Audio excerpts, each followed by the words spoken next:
La foi blanche, un chaman est quelqu'un qui fait la médiation entre les mondes. Le chamanisme repose sur l'énergie spirituelle et travaille principalement avec la loi de la résonance. Le monde est animé par une infinité d'esprits.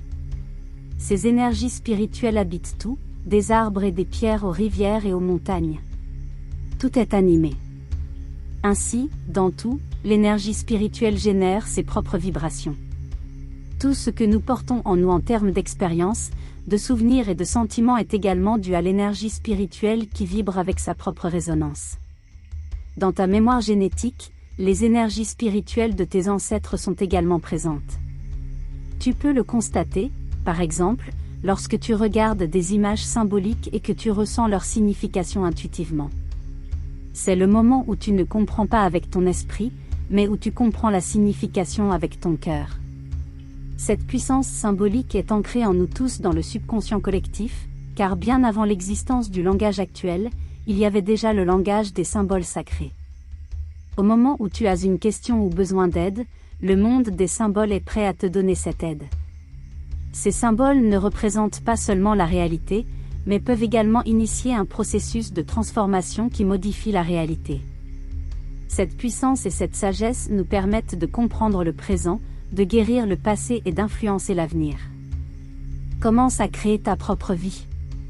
Humé, l'espoir, la déesse de l'amour et de la vie. Humé est la déesse sibérienne et chamanique de la mer et de la terre de l'époque actuelle. Elle garde et multiplie tout ce qui est bon sur terre. Elle fournit à l'homme tout ce qui est nécessaire à la vie. Humé est décrite comme une belle déesse qui descend du ciel sur terre avec des ailes dorées. Elle a 60 boucles d'or qui encadrent son visage comme des rayons de soleil. Sa tente de prospérité terrestre se trouve sur une magnifique prairie. À côté de la tente, sur le doux voile des bénédictions terrestres, se trouve Humé. Dans une main, elle tient une branche d'arbre vert comme symbole de la fertilité et dans l'autre, elle tient la coupe de l'abondance. Gardienne de l'arbre du monde. Humé elle-même symbolise sur les 3 niveaux couverts par l'arbre du monde, le niveau intermédiaire, le terrestre. Elle est étroitement liée à la présence sacrée, pour laquelle elle se tient debout. Car dans la vie terrestre, on ne peut agir que dans le présent. C'est l'une de ses lois les plus importantes. L'une de ses tâches les plus importantes est de protéger l'arbre du monde et les âmes non nées qu'il contient. Elle est également vénérée auprès des arbres qui représentent la force et la puissance de la mère Terre. Lorsqu'un enfant doit naître, Humé apporte une goutte de lait provenant du lac situé dans le 3e niveau du ciel, où le lait et le miel coulent. Avec cette goutte, elle éveille la nouvelle vie chez l'enfant.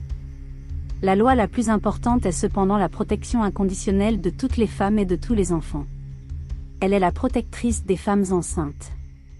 Elle commande le ventre féminin en tant qu'origine de toute vie et le protège également. Humé est priée pour la fertilité de la terre et des femmes. Elle est surtout appelée pour les désirs d'enfants. Par exemple, le sourire d'un bébé endormi montre que la déesse est proche et s'il pleure, cela signifie qu'Humé s'est détourné. Humé est associée au soleil, sa couleur est le jaune et son élément est l'or. Et que Mère Humé vous aide.